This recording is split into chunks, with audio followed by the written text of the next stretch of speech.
अपना जिला में स्वागत है आपका। अपना जिला में खबरों का सफरनामा, खबरों के सफरनामे के साथ घटा और उमस से राहत। आइए नजर डालते हैं हेडलाइंस पर। बॉर्डर पर ही रोक ली जाएगी मानकों के विरुद्ध डीजे कांवड़, भड़काऊ गाने और कंपटीशन पर रहेगी रोक। निर्देशों की अनदेखी करने पर होगा डीजे संचालकों पर मुकदमा दर्ज।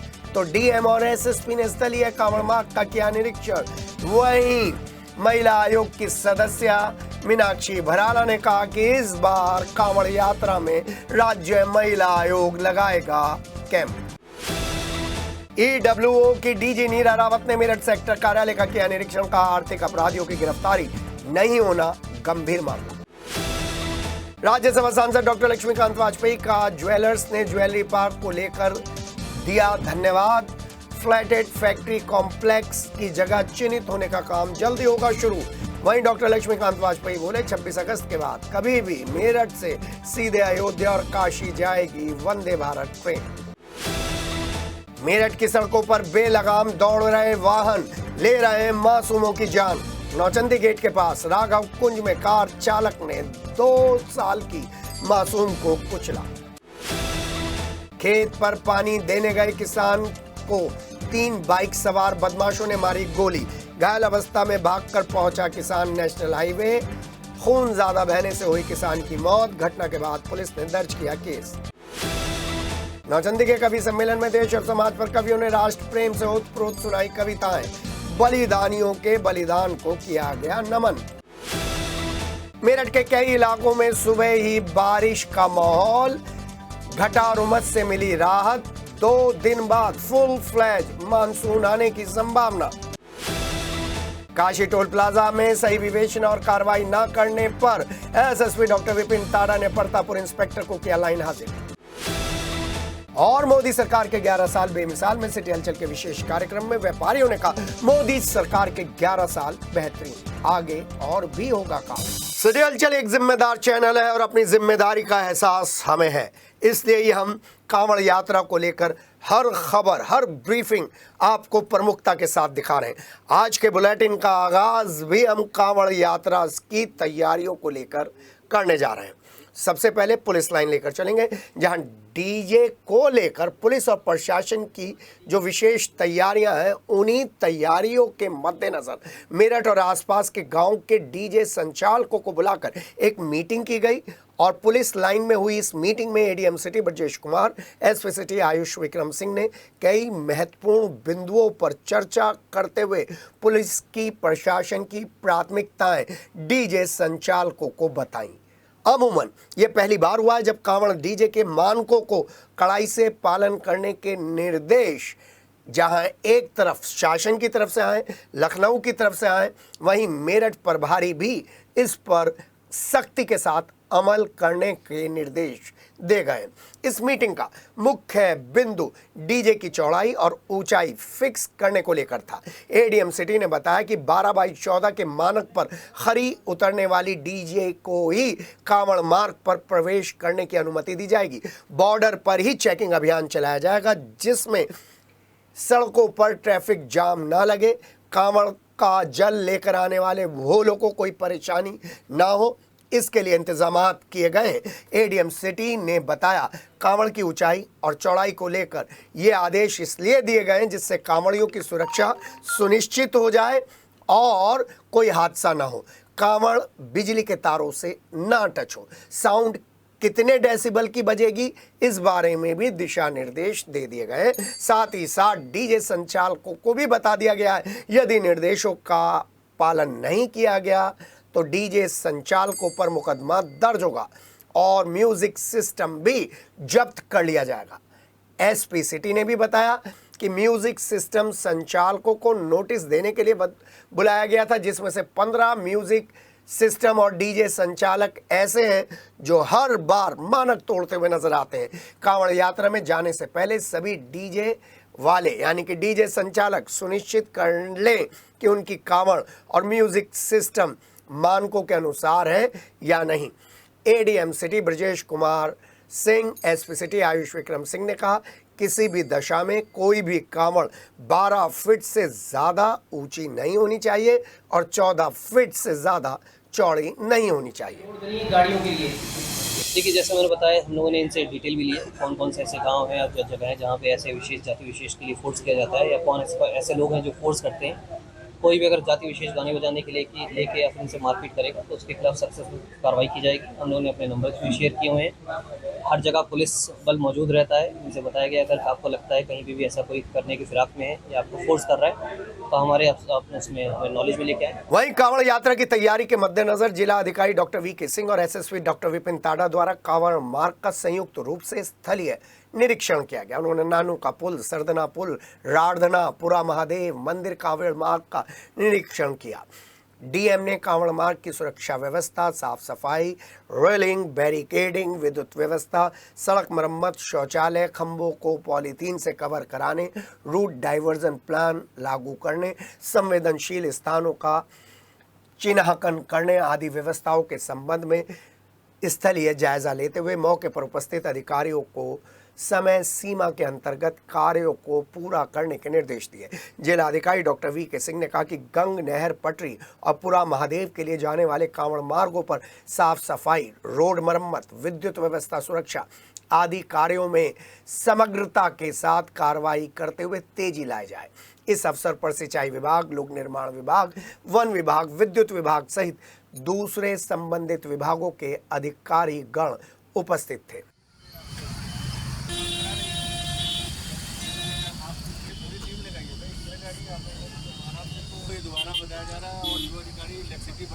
उधर सर्किट हाउस में राज्य महिला आयोग की सदस्य डॉक्टर मीनाक्षी भराला ने भी आज प्रेस कॉन्फ्रेंस कर ये जानकारी दी कि कांवड़ यात्रा मार्ग में राज्य महिला आयोग की तरफ से भी हर जनपद में, हर जिले में विशेष कैंप लगाए जाएंगे जो महिला आयोग की तरफ से लगेंगे। इन कैंप्स में महिलाओं के लिए विशेष इंतजाम करने की व्यवस्था की गई है और साथ ही साथ इस विशेष इंतजाम में इस बात का भी ध्यान रखा जाएगा कि महिला कांवड़ियों की गरिमा को किसी भी तरीके से ठेस ना पहुंचे, बल्कि ये कांवड़ उन्हें घर जैसी सुविधाएं उपलब्ध कराएं।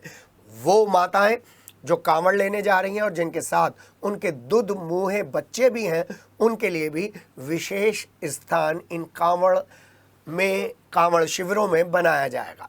साथ ही साथ डॉक्टर्स और दूसरी सुविधाएं भी इन कांवड़ शिविरों में दी जाएगी। आपको बता दें, राज्य महिला आयोग की सदस्य डॉक्टर मीनाक्षी भराला ने आज सर्किट हाउस में महिलाओं से बात की, पीड़ित महिलाओं से बात की और संबंधित अधिकारियों को और पुलिस कर्मियों को जरूरी दिशा निर्देश। तो एक महिला आयोग की तरफ से पहल हुई है कि जितने भी जिलों में से उत्तर प्रदेश के कांवड़ गुजरेगी, उन सभी जिलों में महिला आयोग की तरफ से कैंप का आयोजन किया जाएगा, जिसमें 2 पुलिसकर्मी होंगी। ये हमारी प्रशासन में बात हो गई है। उनकी सुरक्षा के लिए एक फीडिंग एरिया बनेगा जिसमें वो अपने बच्चे को दूध पिला सकती हैं। उनके लिए नहाने की, सोने की, खाने की प्रॉपर व्यवस्था उस कैंप में रहेगी। साथ ही में उसमें जो सबसे बड़ी व्यवस्था रहेगी, वो डॉक्टर्स रहेंगे। सरकारी के साथ-साथ प्राइवेट डॉक्टरों का भी इंतजाम उन कैंप में किया गया है कि किसी महिला को कोई समस्या कांवड़ लाने में होती है, तो वो उस कैंप का लाभ उठा सकती है। जैसा कि आपको पता है कि कांवड़ मेला हमारे यहाँ शुरू हो चुका है। अभी सावन भी नहीं लगा लेकिन कांवड़ शुरू हो गई है। कांवड़ शुरू हुई है क्योंकि राजस्थान, हरियाणा और बहुत दूर-दूर की महिलाएं कांवड़ लेने यहाँ से आती हैं। आपने देखा होगा, उनको सामूहिक कैंप में ही रुकना पड़ता है, जो मेल फीमेल दोनों के लिए होता है। उसमें उनको थोड़ा-सा अनकंफर्टेबल लगता है। इसी की वजह से अब हमारी जो अध्यक्ष हैं डॉक्टर बबीता चौहान जी, उन्होंने भी इस बात करके कहा है कि जितने भी जिलों से कांवड़ गुजरेगी उसमें कांवड़ के कैंप लगेंगे। दूसरा मुद्दा था कि सरकारी योजनाएं बहुत हैं, आयोग की योजनाएं बहुत हैं, आम जन तक नहीं जा पा रही हैं।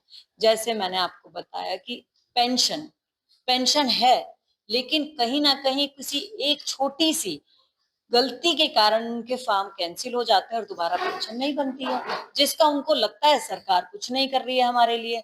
तो उसके लिए हमने आयोजन किया है हर ब्लॉक स्तर पे पहले, उसके बाद ग्राम स्तर पे एक इस तरीके के पूरे अधिकारियों का एक वहां पर कॉन्फ्रेंस रखी जाएगी, पूरे गांव को बुलाया जाएगा और जो भी उनकी समस्या उसका निस्तारण वही किया जाएगा जहां पर वो लोग बैठेंगे, ना कि उन्हें बार बार आना पड़ेगा। कम से कम 3 दिन पहले से पूरे होर्डिंग, पोस्टर, बैनर लगेंगे जिससे कि हर व्यक्ति उसका लाभ ले सके। सरकारी दवाइयां मुफ्त भी हैं और प्राइवेट से अच्छी भी हैं, लेकिन आम जन को लगता है अगर मैं प्राइवेट में जाऊंगा तो वहां पर ज्यादा जल्दी ठीक हो जाऊंगा 4-5 हजार की दवाई लेके। वहां 1 रुपए में दवाई मिलती है, लेकिन विश्वास नहीं है लोगों का। वो विश्वास वापस लौटे सरकार पे और हमारे सिस्टम पे। इसके लिए हम लोग एक कदम उठाने जा रहे हैं कि गांव गांव कैंप लगाएंगे। आर्थिक अपराध अनुसंधान संगठन के महानिदेशक यानी कि डीजी नीरा रावत ने मंगलवार को मेरठ सेक्टर कार्यालय पहुंचकर सभी मामलों पर विचार विमर्श किया। आपको मालूम है EWO के लिए मेरठ क्यों महत्वपूर्ण है, क्योंकि आपको मालूम है ना, सबसे बड़ा घोटाले की जड़ें मेरठ और सफेद पोशों पर ही आकर रुकी हुई हैं। वो अलग बात है कि ये जो आर्थिक अनुसंधान डिपार्टमेंट है ना, भ्रष्टाचार को रोकने के लिए उस स्तर पर काम नहीं कर रहा है। डीजी ने कहा कि आर्थिक अपराधी किसी भी तरीके से बचने नहीं चाहिए।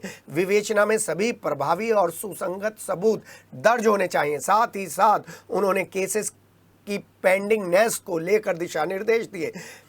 EWO मेरठ सेक्टर के प्रोग्रेस रिपोर्ट में आर्थिक अपराधियों की गिरफ्तारी न होने पर उन्होंने चिंता व्यक्त की।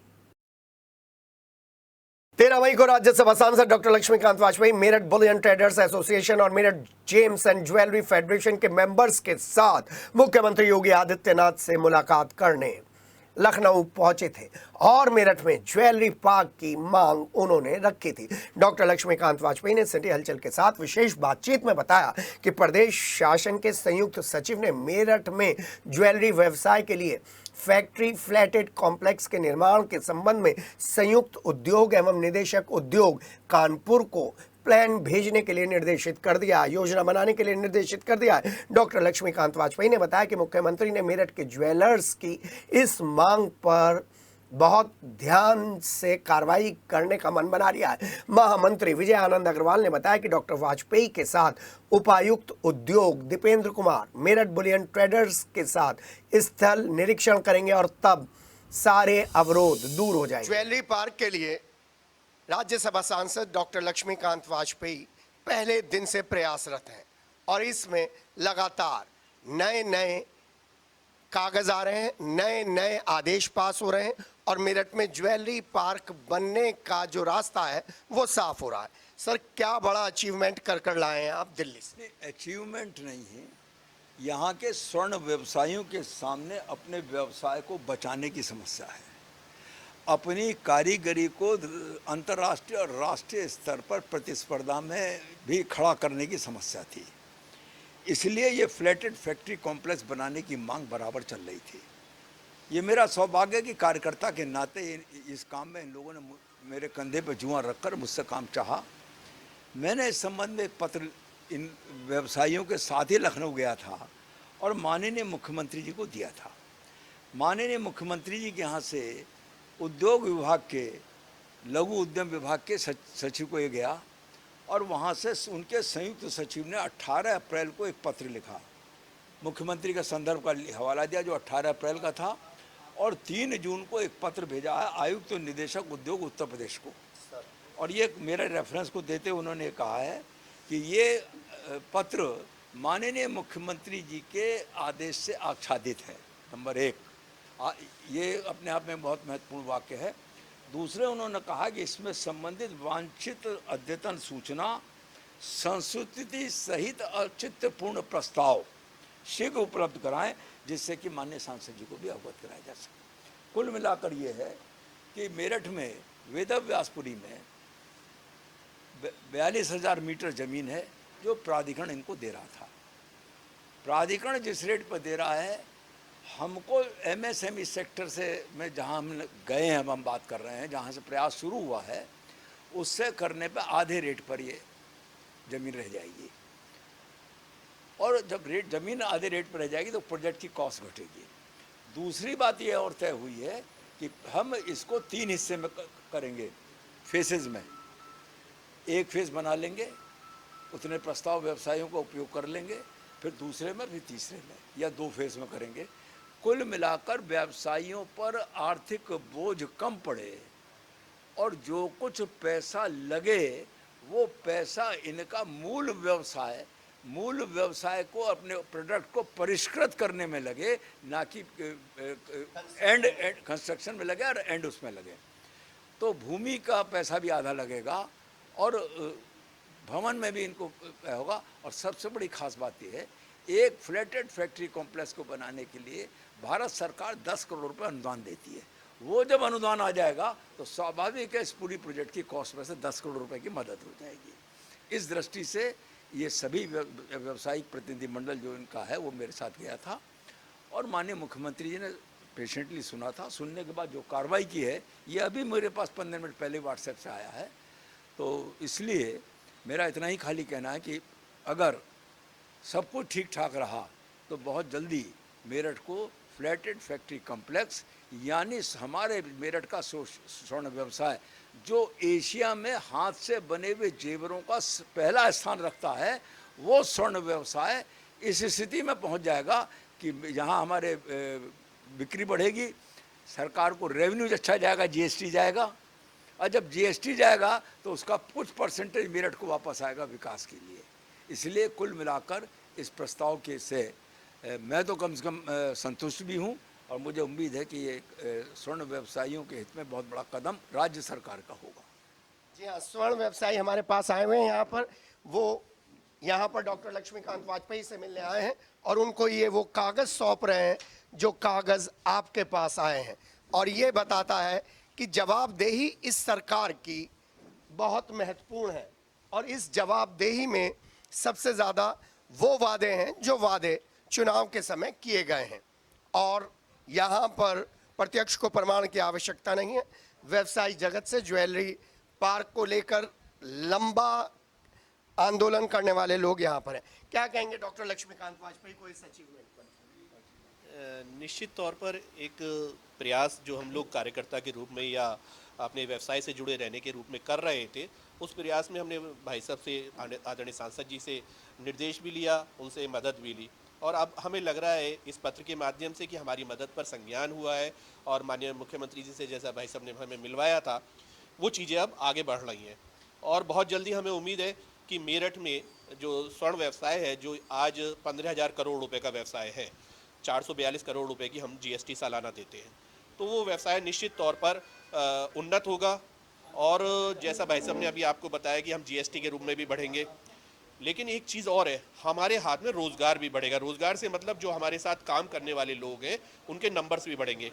वहाँ इतनी सारी यूनिट्स, 200 कुछ यूनिट्स वहाँ पे नक्शे में बनी है, और अगर एफएआर बढ़ गई तो वो यूनिट्स और भी ज़्यादा बढ़ सकती हैं। तो एक बहुत बड़ा अचीवमेंट है और एक अभी तक दिल्ली या कहीं है नहीं, उत्तर प्रदेश में और कोई नहीं है, ये पहला होगा। भारत में 8 जगह ऑलरेडी ज्वेलरी पार्क काम कर रहे हैं। हमें बहुत बड़ी प्रतिस्पर्धा उसमें देखनी पड़ रही है, क्योंकि वहाँ पर उनके ज्वेलरी पार्क में जीएसटी, उनके स्टेट जीएसटी आधी है, यानी कि 3% टोटल जीएसटी है, 1.5% स्टेट की है, 1.5% सेंट्रल की है। वहाँ पर वो 75 पैसे उनकी माफ़ है, तो वो कंपटीशन हमें झेलना पड़ रहा है। एक कंपटीशन हमको ये जो झेलना पड़ रहा है कि बिजली की यूनिट्स उस ज्वेलरी पार्क के अंदर 2 रुपये यूनिट कम है। उनको जो कैपिटल के लिए, रनिंग कैपिटल के लिए जो लोन मिल रहा है वो 3% या उसके आसपास मिल रहा है। एमएसएमई सेक्टर के अंतर्गत उन्हें सारी योजनाओं का लाभ मिल रहा है, उन्हें सारी एनओसीज मिल रही हैं। बड़ी कंपनियों से जो हमें काम करने, ये बड़ा स्टेप मेरठ के, बहुत बड़ा स्टेप है, बहुत बड़ा स्टेप है। जी हाँ, तो तैयार हो जाइए मेरठ के डेवलपमेंट के लिए, क्योंकि जिस तरीके से मेट्रो और नमो दौड़ेंगी और वहीं वेद व्यास पार्क पर ज्वेलरी पार्क, वहीं वेद व्यासपुरी में ज्वेलरी पार्क जिस तरीके से मूर्त रूप ले रहा है, उसके बाद एक उम्मीद रोजगार के लिए और बड़ी है। अपने सहयोगी अमित के साथ के सिटी हलचल। सिटी हलचल के साथ एक और बातचीत में डॉक्टर लक्ष्मीकांत वाजपेयी ने मेरठ के लिए जो गिफ्ट है उसके बारे में बताया। डॉक्टर लक्ष्मीकांत वाजपेयी ने आशा जताई कि 26 अगस्त के आसपास 1-2 दिन ऊपर या नीचे मेरठ से चलने वाली वंदे भारत ट्रेन के अगले पड़ाव अयोध्या और काशी होने की पूरी संभावना है। उन्होंने बताया कि रेल मंत्री अश्विनी वैष्णव ने इस बारे में जल्द ही शुभ सूचना देने का आश्वासन दिया है। वैसे तो डॉक्टर लक्ष्मीकांत वाजपेयी ने कहा कि मैं पूरे पुख्ता सबूत के साथ कह रहा हूं कि ये वंदे भारत ट्रेन काशी और अयोध्या भी जाएगी, लेकिन फिर भी आधिकारिक तौर पर अगर एक कागज आ जाएगा, पुष्टि हो जाएगी, तब ज्यादा कहना अच्छा रहेगा। मेरठ से लखनऊ जाने वाली वंदे भारत ट्रेन में यात्री कम होने से वंदे भारत ट्रेन का खर्चा बढ़ता हुआ जा रहा था, बहुत बढ़ता हुआ जा रहा था। और राज्यसभा सांसद डॉक्टर वाजपेयी ने रेल मंत्री अश्विनी वैष्णव के संज्ञान में ये समस्या लाए और सुझाव दिया कि यदि अयोध्या बनारस इस वंदे भारत ट्रेन के साथ जुड़ता है जो मेरठ से लखनऊ जा रही है, तो न केवल पश्चिमी उत्तर प्रदेश के लोगों को सुविधा मिलेगी बल्कि राजस्व में भी बढ़ोतरी होगी। वंदे भारत का जो रूट है वो रूट अब मेरठ को अयोध्या से जोड़ने जा रहा है और इस प्रयास में डॉक्टर लक्ष्मीकांत वाजपेयी पहले दिन से ही लगे हैं। आइए जानते हैं क्या नया डेवलपमेंट आया है। क्या मेरठ वासियों को डायरेक्ट अयोध्या के लिए ट्रेन यानी कि वंदे भारत मिल गई है? जी, मेरठ के लिए जिस दिन वंदे भारत चली थी लखनऊ के लिए, और उस दिन के बाद पहले महीने का जो अनुभव आया था, वायबिलिटी बिल्कुल नहीं थी, सवारी उसमें नहीं थी, गाड़ी घाटे में जा रही थी। मैंने माननीय मंत्री जी को ये पत्र लिखा था और अधिकारियों से भी मिला था कि इसकी वायबिलिटी लाने के लिए इसे वाया अयोध्या बनारस तक चला दो। कहा गया था कि एक रैक का इंतजाम हो जाएगा तो हम इसको करेंगे। सैद्धांतिक सहमति माननीय मंत्री जी ने और उनके अधिकारियों ने दे दी थी, अश्विनी वैष्णव जी। हाँ, आज उसका परिणाम ये आया है कि 26 अगस्त प्लस माइनस 1-2 दिन आगे और पीछे ये मेरठ से लखनऊ जाने वाली वंदे भारत वाया अयोध्या बनारस तक जाएगी। और इस संबंध में सैद्धांतिक निर्णय हो चुका और हो सकता है एक आध दिन में मेरे पास पत्र भी आ जाएगा। अधिकारियों ने मुझे फ़ोन पर बताया है। वंदे भारत एक्सप्रेस मेरठ से लखनऊ, अयोध्या और बनारस, बनारस से अयोध्या, लखनऊ और मेरठ, इसकी आर्थिक वायबिलिटी आ जाएगी, गाड़ी घाटे में नहीं चलेगी और लोगों को भी बनारस और अयोध्या जाने के लिए सीधी ट्रेन मिल जाएगी। वो जो सर्किट बन रहा है उस सर्किट में ये बड़ा योगदान रहेगा। सर्किट की योजना जिन्होंने बनाई होगी वो जानेंगे। मैं तो इतना ही जानता हूँ कि पश्चिमी उत्तर प्रदेश के सेंटर से जहाँ जहाँ भी ये जाती है ट्रेन, वहाँ से बनारस अयोध्या के लिए सीधी कनेक्टिविटी मिल रही है। ये बहुत बड़ी उपलब्धि है पश्चिमी उत्तर प्रदेश के लिए। जी हाँ, तो तैयार हो जाइए अयोध्या जाने के लिए, बनारस जाने के लिए वंदे भारत से सीधे मेरठ के सिटी स्टेशन से बैठिएगा और उतरिएगा काशी में या अयोध्या में। अपने सहयोगी अमित के साथ के सिटी हलचल। 10-12 दिनों के अंतराल में एक और बच्ची बेलगाम दौड़ते वाहन की भेंट चढ़ गई। उम्र थी मात्र 2 साल और लगता है मासूमों की जान इसी तरीके से सस्ती है। नौचंदी गेट के पास राघव कुंज में कार चालक ने 2 साल की मासूम को कुचल दिया। चौपले पर जब टीएसआई और होमगार्ड आपका चालान काटते हुए नजर आते हैं तो बेलगाम दौड़ते वाहनों पर कार्रवाई ना होना एक बड़ा सवाल खड़ा करती है। और नौचंदी थाना क्षेत्र के राघव कुंज के पास गुब्बारे बेचने वाले परिवार की ये 2 साल की बच्ची को कार ने कुचल दिया। सड़क पर गुब्बारा पकड़ने जा रही बच्ची को कार ने जबरदस्त टक्कर मारी। बोनेट से बच्ची का सर लगा और वो करीब 5 फुट उछलकर सड़क पर जा पड़ी। भागकर परिवार वालों ने और राहगीरों ने बच्ची को संभाला, अस्पताल ले गए जहां डॉक्टर्स ने जवाब दे दिया। उसके बाद एक और अस्पताल ले जाया गया इस बच्ची को, जहां डॉक्टर ने इस बच्ची को मृत घोषित कर दिया। कार चालक अभी तक फरार है। इंस्पेक्टर नौचंदी का कहना है जल्द ही पकड़ लिया जाएगा। राजस्थान के दौसा गांव के निवासी जयवीर हर साल अपने परिवार के साथ नौचंदी मेले में गुब्बारे बेचने आते हैं। मंगलवार रात करीब 11 बजे की ये घटना है। परिवार गमजदा है। थाना नौचंदी क्षेत्र में राघव कुंज एक कॉलोनी पड़ती है। पास में ही नौचंदी मेला चल रहा है, जहाँ पर जो टय बाजारी वाले लोग हैं अपना सामान बेचते हैं। उनमें से एक व्यक्ति जो गुब्बारे बेच रहा था, उसकी बेटी वहाँ पे पास में ही खेल रही थी और एक जो गाड़ी है इको स्पोर्ट वहाँ से गुजर रही थी। गुजरते वक्त की जो बच्ची है उससे उसको टक्कर लगी है और बच्ची को अस्पताल में एडमिट कराया गया था, जहाँ पे डॉक्टर ने उपचार के दौरान उसे मृत घोषित कर दिया था। जो आरोपी ड्राइवर है और जो इको स्पोर्ट्स है, दोनों पुलिस हिरासत में। गाड़ी को सीज कर दिया गया है। उसमें सुरंगा धाराओं में मुकदमा पंजीकृत किया गया है जो शव है उसे पुलिस ने अपने कब्जे में लेकर पंचनामा कराकर पोस्टमार्टम की कराई जा रही है। दर्ज में आवश्यक कार्रवाई की जा रही है। सर बताया जा रहा है जो बच्चे के परिजन है वो राजस्थान के रहने वाले हैं। जी, ये लोग राजस्थान से हैं और यहाँ पर नौचंदी मेले में अपना सामान बेचने के लिए आए। जानी थाना क्षेत्र के सिसौला कला के एक गांव में खेत में जानी थाना क्षेत्र के सिसौली कला गांव में खेत में पानी करने गए किसान पर बदमाशों ने गोलियां चला दी और किसान की देर रात इलाज के दौरान मौत हो गई। किसान की मौत से परिजनों में कोहराम मच गया। मृतक का शव पोस्टमार्टम के बाद गांव पहुंचने पर गमगीन माहौल में अंतिम संस्कार कर दिया गया और जब वो खेत से पानी देकर आ रहे थे तो भोला की झाल और गांव के बीच में पीछे से मोटरसाइकिल सवार 3 लोग आए और उन्होंने गोली मार दी। गोली सुभाष के पीठ में लगी, वो वहीं गिर पड़े। वहां से बामुश्किल दौड़ते हुए नेशनल हाईवे पर पहुंचे और गिर पड़े। वहां से राहगीरों ने उन्हें तुरंत अस्पताल में भर्ती कराया, जहां अधिक खून बहने की वजह से उनकी मौत हो गई। आपको बता दें कि घायल के पड़े होने की जानकारी मिलने पर पुलिस भी वहां पर नहीं पहुंच पाई। वहीं परिजनों ने अज्ञात लोगों के खिलाफ तहरीर दी है। पुलिस सीसीटीवी फुटेज के आधार पर हत्यारों की खोज में जुट गई है। काशी टोल प्लाजा का मामला लगातार सुर्खियों में छाया हुआ है। पहले तो काशी टोल प्लाजा पर जो नेशनल हाईवे भी है और जहां पर सिक्योरिटी भी टाइट रहती है, वहां पर गोलियों का चलना, गोलियों के बाद लाठी डंडों का चलना और उसके बाद जो लोग सरेंडर करने आए हैं कचहरी में उनके ऊपर हमला। और इसी बीच एसएसपी डॉक्टर विपिन ताड़ा ने इस मामले का खुद संज्ञान लेते हुए ये पाया कि विवेचना और कार्रवाई दोनों में खोट थी।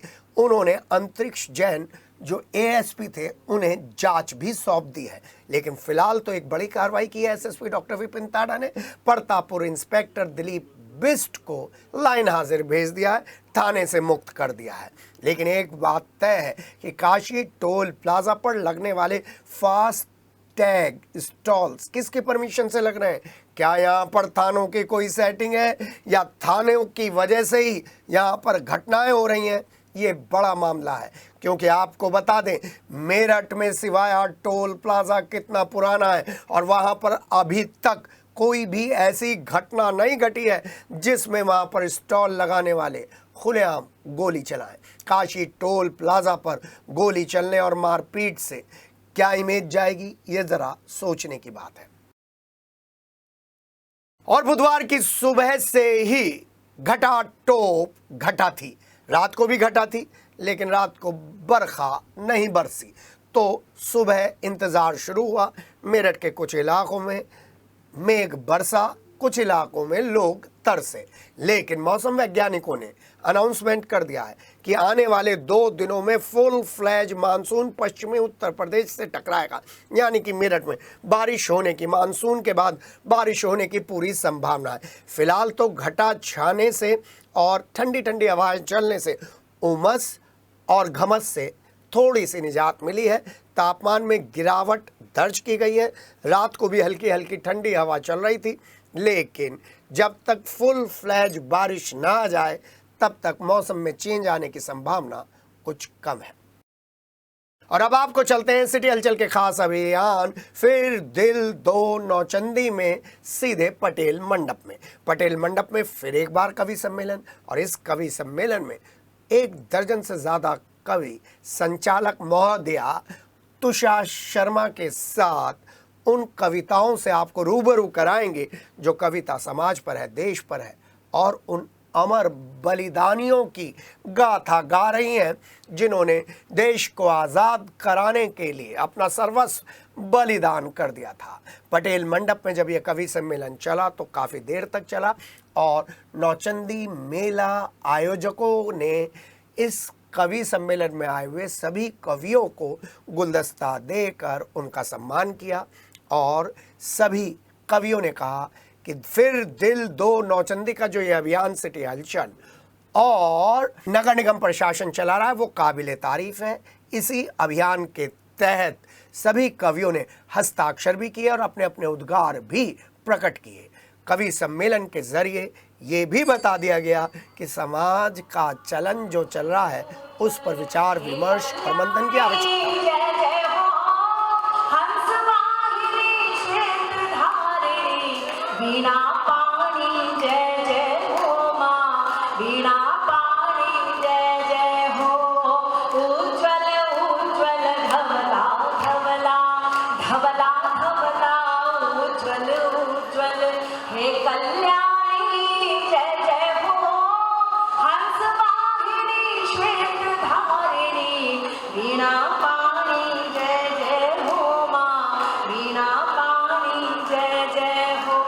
परम पूजनीय संत जो मंच पर आसीन है और मैं राष्ट्रीय कवित्री उषा शर्मा जी उनको विशेष रूप से धन्यवाद करते हुए हमारे उत्तरी भारत की पहचान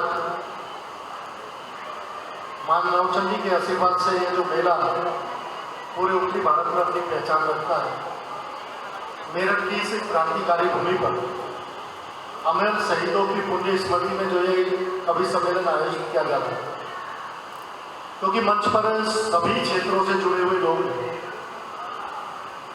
मैं सिर्फ चाहे वो साहित्यिक क्षेत्र के लोग,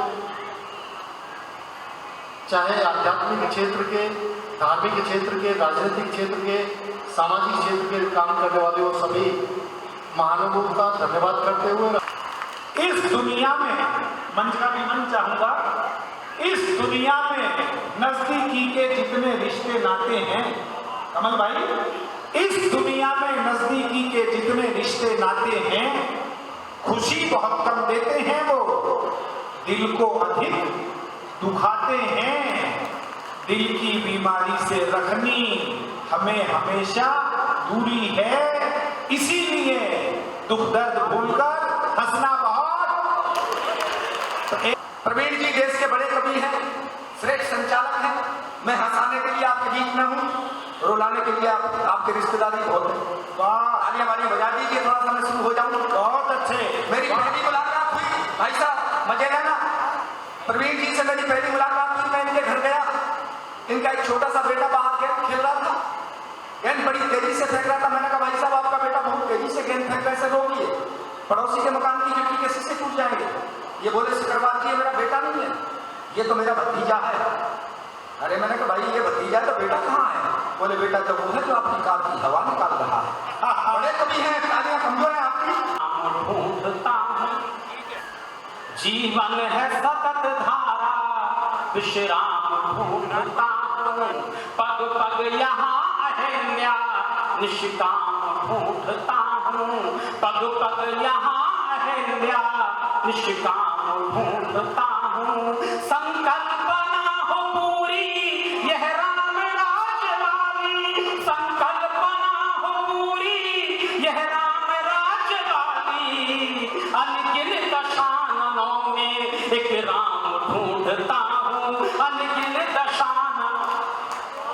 हाँ, जो मैं सही बता रहा हूँ। मैं इंटरव्यू देने चला गया दिल्ली, हयात होटल में इंटरव्यू था। 80 उम्मीदवार अंग्रेजी में पूछ रहे सारे प्रश्न, मेरी समझ में नहीं आवे, मेरे पे एक का उत्तर नहीं दिया गया। तो बोले जब तुझे कुछ नहीं आता तो यहाँ क्या करने आया था? मैं कहा जी मैं तो वो कहना आया था, अपना इंतजाम कर लियो, मेरे भरोसे न रहियो। वो अधूरी तो मुलाकात बुरी होती है। वो अधूरी तो मुलाकात बुरी होती है, और ज्यादा हो तो बरसात बुरी होती है। हर किसी को ये समझ लेते हैं अपने जैसा, अच्छे लोगों में यही बात बुरी होती है। मैंने सोचा राम पर एक कविता लिखूं, मैंने सोचा राम पर एक कविता लिखूं। मैं भी राम भक्त कवियों की कतार में कहीं आगे या पीछे दिखूं। मैंने सोचा राम पर एक कविता लिखूं, मैं भी राम भक्त कवियों की कतार में दिखूं। सोचा राम पर एक बहुत खूबसूरत कविता बनाऊंगा, उसे अपने भाव सुमनों से सजाऊंगा, जनता को सुनाऊंगा और उनका आशीर्वाद पाऊंगा। सोचा खूबसूरत कविता बनाऊंगा, उसे भाव सुमनों से सजाऊंगा, जनता को सुनाऊंगा और आशीर्वाद पाऊंगा। सोचा राम के किस चरित्र पर कविता बनाऊं, सोचा राम के किस चरित्र पर कविता बनाऊं, उसे शब्द पुष्पों से सजाऊं। मन में आया राम के पुत्र धर्म पर कविता बनाऊं। मन में आया राम के पुत्र धर्म पर कविता बनाता हूं, उसे भाव सुमनों से सजाता हूं और जनता को सुनाता हूं। लेकिन तभी मुझे ध्यान आया था कि मैंने 2 महीने पहले ही तो अपने 80 वर्षीय पिताजी को घर से वृद्धाश्रम पहुंचाया।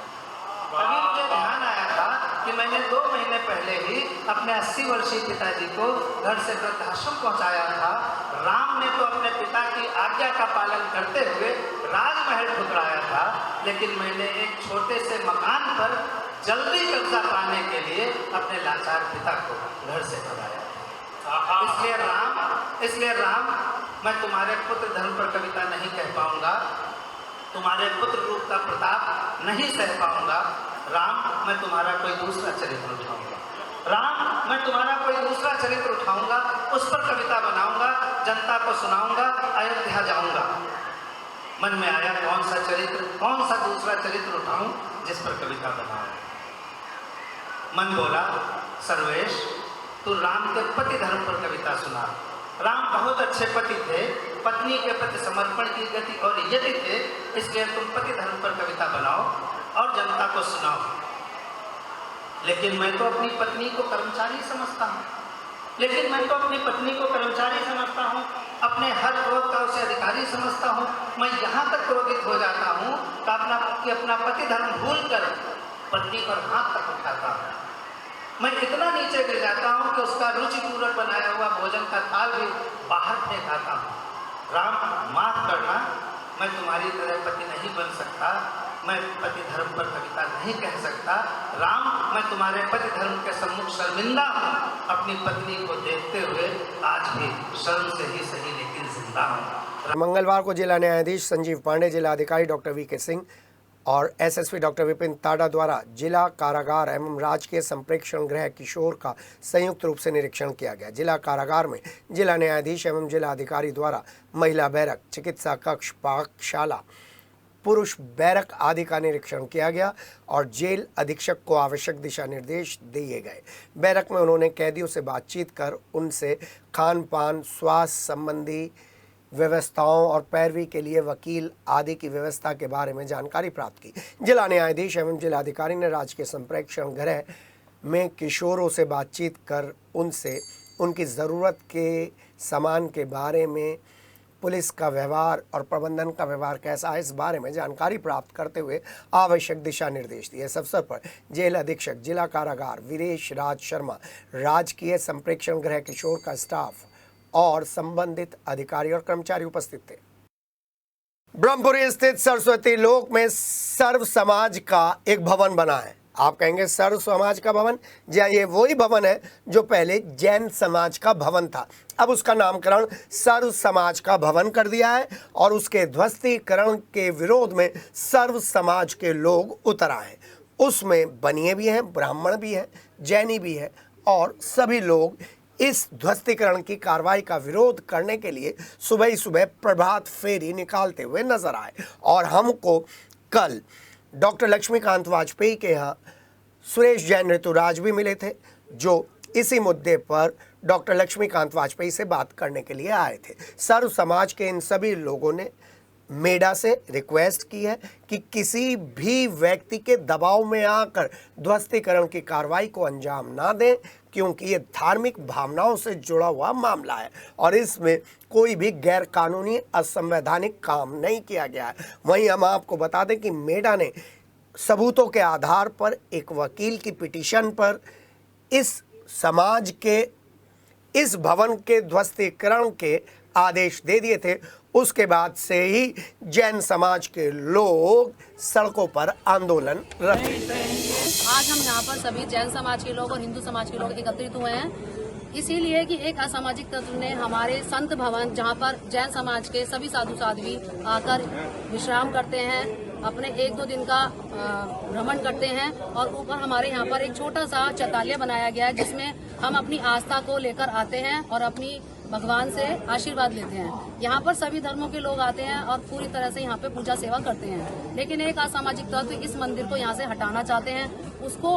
उसके विरोध में हम सारे जैन समाज के लोग यहाँ के अधिकारियों से हमारी ये मांग है कि उन्होंने जो ध्वस्तीकरण के ऑर्डर यहाँ पर दिए हैं उसको निरस्त किया जाए और हमें सपोर्ट किया जाए, क्योंकि जो धर्म का जो एक स्थान होता है वो लोगों की आस्था का प्रतीक होता है। इस तरह से तो ये एक हिंदू समाज की आस्था को ठेस पहुंचाई जा रही है। ये एक जैन धर्म का मंदिर नहीं है, ये पूरे हिंदू समाज का मंदिर है। यहाँ पे सभी धर्मों के लोग आ रहे हैं और अपनी आस्था को उजागर करते हैं। तो मेरा MDA से मैं आश्वासन चाहती हूँ कि इस मंदिर पे कोई भी आँच ना दी जाए। हमारे जितने भी जैन धर्म के अनुयायी यहाँ पे आज एकत्रित हुए हैं या हिंदू समाज के वरिष्ठ नागरिक कल्याण समिति के लोग भी यहाँ पर आए हैं, सारे जैन समाज की लेडीज आई हैं, जेंट्स आए हैं, पूरा सरस्वती लोक परिवार एकत्रित हुआ है। तो मेरा MDA से बस यही एक नम्र निवेदन है, यदि आपको यहाँ पे कोई भी गलत चीज दिखाई देती है तो आप हमें बताएं, अदरवाइज हमारे मंदिर पे कोई भी आँच न आने पाए, ये मैं आपसे हाथ जोड़ के नम्र निवेदन करती हूँ। सबकी तरफ से मैं आपका बहुत बहुत धन्यवाद करती हूँ।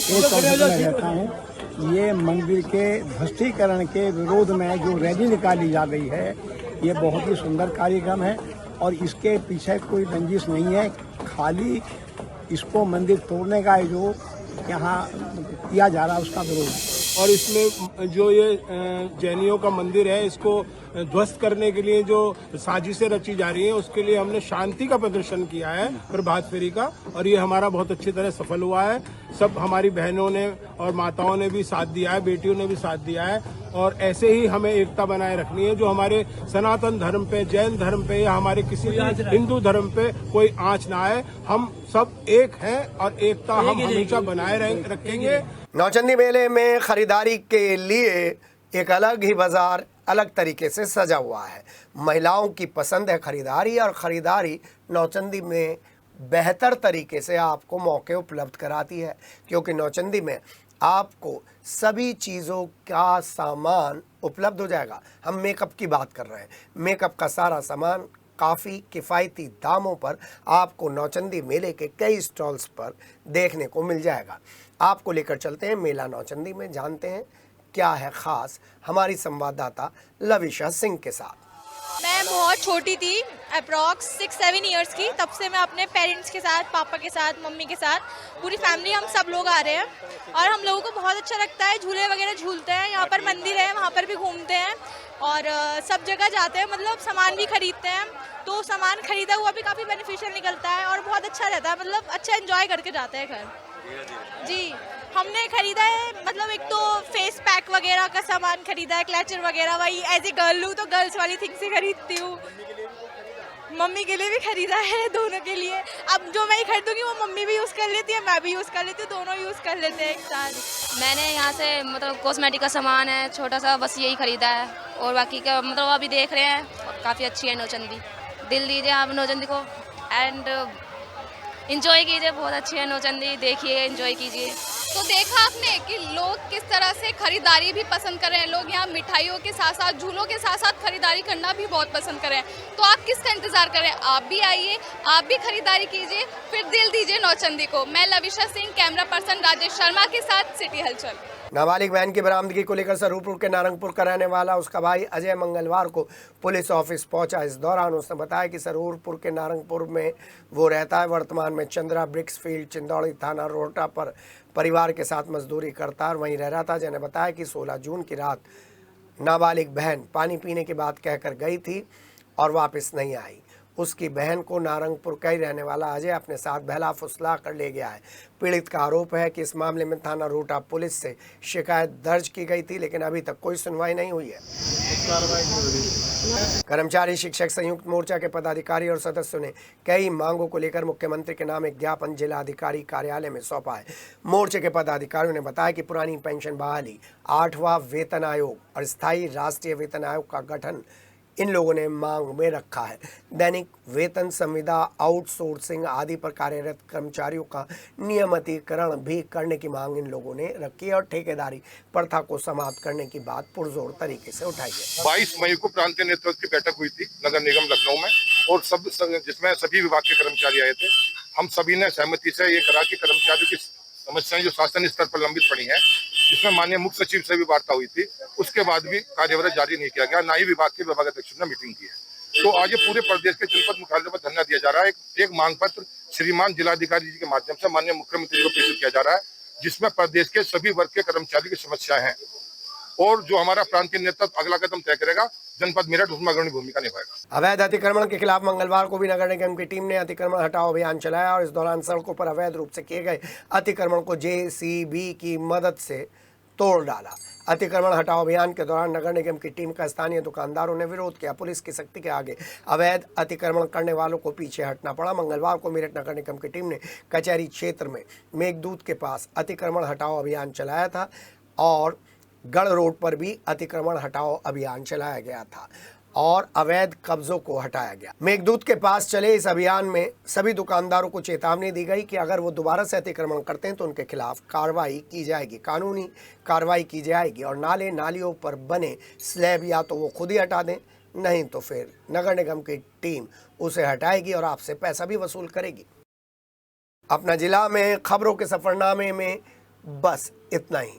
मेरठ शहर और आसपास के सभी जिलों की खबर बहुत ही जल्द आपके मोबाइल फोन पर हमारी टीम के साथ। मिलते हैं अगले बुलेटिन में। नमस्कार।